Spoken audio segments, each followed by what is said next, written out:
यदि मैं 2 वर्ष तक जीवित रहा, कितने वर्ष तक? 2 वर्ष। यदि मैं 2 वर्ष तक जीवित रहा तो पूरे भारत को बौद्ध बना दूंगा। बस मैं ये आखिरी बात आपसे कर रहा हूं इस विषय पर।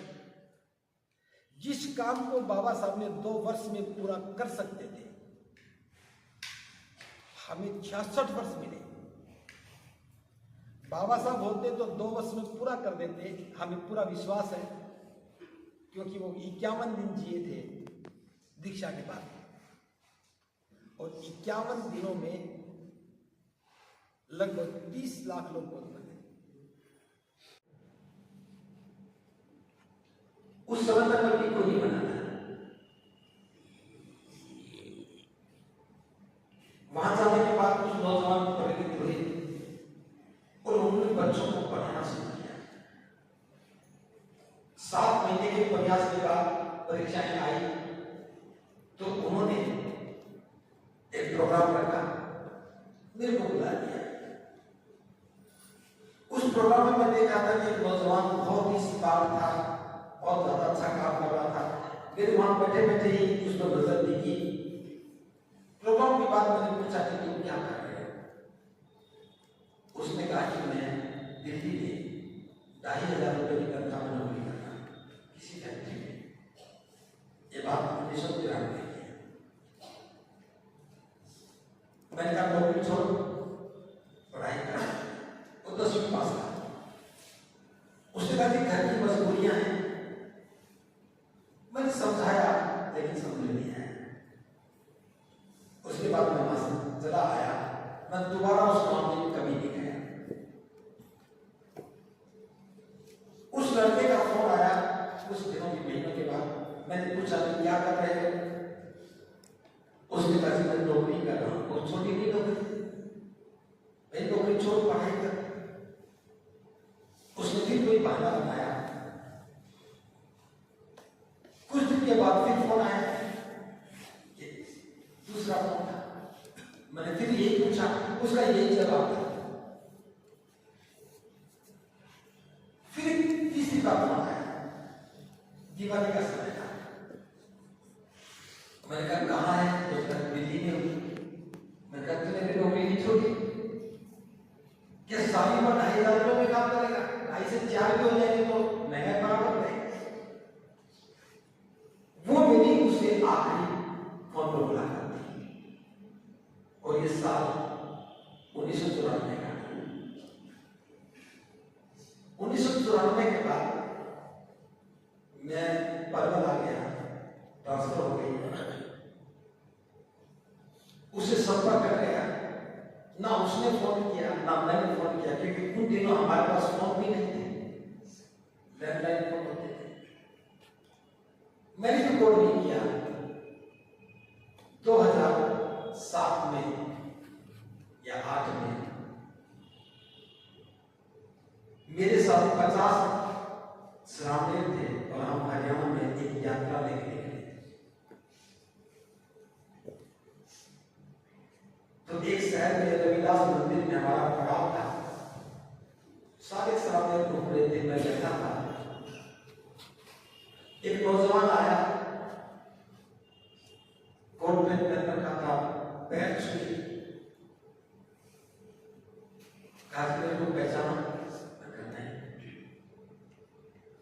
उसने गाँव का नाम बताया, मुझे तुरंत याद आया। मैंने कहा अच्छा तुमको हो क्या? राम जी। मैंने कहा नौकरी नहीं छोड़ी। मैं इतना जगह नौकरी नहीं छोड़ी, मुझे वो तो छोड़ दी, दूसरी नौकरी कर रहा हूं। और क्या कर रहे हो? उसने कहा कि मैं गर्ल्स डिग्री कॉलेज में लेक्चरर हूं। बड़ा शौक हुआ कि लेक्चरर। बोली जब आपने मेरे को, मैंने आपको आखिरी फोन किया था, उसी दिन मैं छुट्टी में घर जा रहा था। तो मैंने कहा कि जब मुझे डॉक्टर साहब ही कहते हैं कि डॉक्टर साहब बार बार मुझे कह रहे हैं, सोचना तो चाहिए। उसने कहा कि मैं छुट्टी पर आने का बताया, मैं नौकरी छोड़ के आ गया। आने के बाद मैंने पढ़ाई शुरू की, मैंने बीए किया, एमए किया। किया, एमए के बाद मैंने नेट क्वालिफाई किया और आज मैं इंग्लिश का लेक्चरर हूँ और मेरी जीवन संगी भी इंग्लिश की लेक्चरर है, उसी कॉलेज में वो भी लेक्चरर है और हम दोनों आज लेक्चरर हैं। मैं सोचता हूँ मेरा क्या योगदान था, उसको लेक्चरर बनाने में मेरा क्या योगदान था? कोई योगदान? मेरा कोई योगदान नहीं था। बस मन में एक बात थी कि ये कामयाब हो सकता है, पता नहीं क्यों दिमाग में बैठ गई थी ये कामयाब हो सकता है, कितना एक्टिव है, जिज्ञासु है, एक गर्व फंसा है, मजबूरियां उसके सामने पूरी थी। लेकिन बात समझ में आ गई, जीवन जो बांधे हो गया। हम सब लोग किसी का कल्याण करने के लिए सोचने भी लगते हैं कि उसका कल्याण हो जाता है। जिसकी भी बात सोचोगे कि मैं उसका कल्याण करूं, बस उसके प्रति आप ईमानदार हो जाओ, सही समय पर सही बात पर सत्य करते रहो और रूपांतरित होगा। लेकिन हम एक बार बात करके छोड़ देते हैं, एक बार बीज डाल देते हैं, दोबारा मुड़ के देखते नहीं, और लोग नहीं बदलते। तो बाबा साहब की धर्म क्रांति का क्या परिणाम हुआ? लाखों लोग बौद्ध तो बन गए, लेकिन जो अगला काम बाबा साहब ने कहा था, दीक्षा लेना ही काफी नहीं है, और बढ़ करके धर्म का प्रचार प्रसार करना भी हमारी जिम्मेदारी है। बौद्ध तो बन गए, लेकिन प्रचार और प्रसार नहीं किया। बौद्ध बनने के बाद या बिना बौद्ध बने भी वेतन का 20वां भाग, आमदनी का 20वां भाग दान करना था, जो नहीं किया। यहाँ चोरी का भाव मन में आ गया, बाबा साहब की बात को बदल देना पड़ेगा, इसलिए हम ही जयंती मना लेते हैं, छुट्टी ना आए। जयंतियां तो मन में लगी, काम नहीं करा। और अब आप देखिए, बाबा साहब ने कहा कि लोग एक ही जगह, छोटा लक्ष्य अपराध है। क्यों कहा? बाबा साहब ने कहा कि छोटा लक्ष्य आसानी से पाया जाता है। आपने लक्ष्य बना लिया, इस गांव में लाइब्रेरी खोलेंगे, एक कमरा किसी का मिल गया, एक ने मेज दे दी, 4 लोगों ने कुर्सियां दे दी, किसी ने 500 रुपए दे दिया, लाइब्रेरी शुरू हो गई, खुश हो गए, हमारा काम हो गया। क्या लाइब्रेरी है?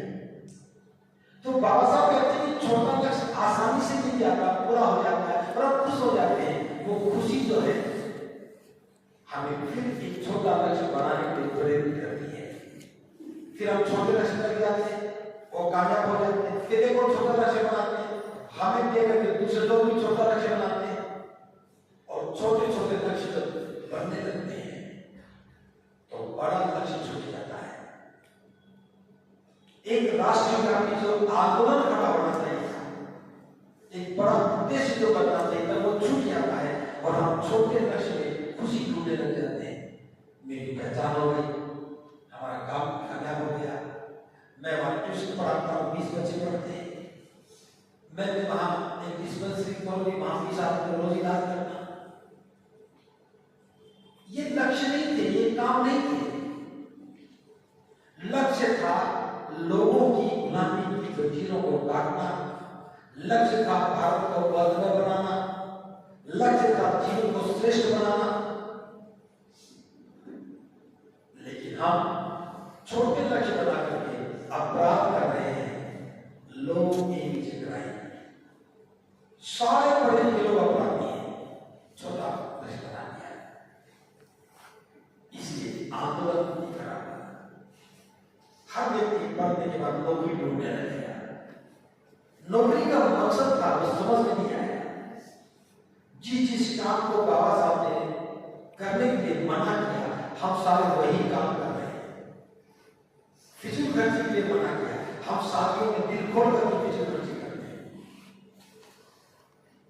22 प्रतिज्ञाएं की, कौन मानता 22 प्रतिज्ञाओं को? नहीं मानते, दिखाने के लिए, दीवार पर टांगने के लिए, बस बाबा साहब के जीवन का अंतिम निर्णय था, हमारी शुरुआत वहां से होती, मात्र 5 साल तक थे। बाबा साहब ने जब दीक्षा ली तो उसका नाम बता रहा,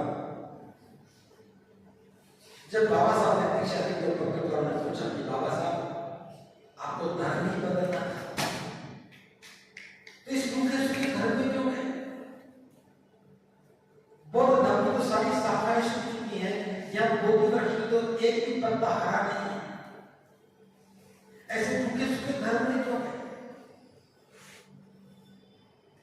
तब बाबा साहब ने कहा कि मैं जानता हूं भारत में बौद्ध धर्म की शाखाएं सूख चुकी हैं, उसमें एक भी पत्ता हरा नहीं है, लेकिन मैं ये भी जानता हूं इस बोधि वृक्ष की जड़ें हरी है, और जिस वृक्ष की जड़ें हरी होती हैं वहां से नई शाखाएं फूट पड़ती हैं। तब पत्रकार ने पूछा कि बाबा साहब कब तक उम्मीद करते हो कि ये बोधि वृक्ष दोबारा हरा भरा हो जाएगा? तब बाबा साहब ने कहा कि यदि मैं 2 वर्ष तक जीवित रहा, कितने वर्ष तक? 2 वर्ष। यदि मैं 2 वर्ष तक जीवित रहा तो पूरे भारत को बौद्ध में बना दूंगा। बस मैं ये आखिरी बात आपसे कर रहा हूं इस विषय पर। जिस काम को बाबा साहब ने 2 वर्ष में पूरा कर सकते थे, हमें 66 वर्ष मिले। बाबा साहब होते तो 2 वर्ष में पूरा कर देते, हमें पूरा विश्वास है, क्योंकि वो 51 दिन जिए थे दीक्षा के बाद, और 51 दिनों में लगभग 30 लाख लोग बौद्ध बने। आप सेंसस देखिए, पहले 5-7 लाख बौद्ध थे, उसके बाद जो सेंसस हुई उसमें 35 लाख बौद्ध थे, तो लगभग 25-30 लाख लोग बौद्ध बन गए थे 50 दिनों में। अगर 2 साल तक बाबा साहब और जीवित रहते तो फिर हमें ये काम नहीं करना बर्दाश्त कर रहे हैं। लेकिन बाबा साहब के जाने के बाद कोई बौद्ध नहीं बना, बौद्ध नहीं बने, और बौद्ध बन गए तो किसी को बनाया नहीं, और बन गए तो इतना अहंकार आ गया कि दूसरा कोई व्यक्ति नजदीक कैसे आ जाए। पिता बौद्ध था, दुनिया से चला गया, बेटे कहने लगे मेरे पिता बौद्ध थे, मेरे पिता ने पूरा बौद्ध प्रचार का काम किया, अब तुम क्या हो? ना जी हम बौद्ध नहीं है।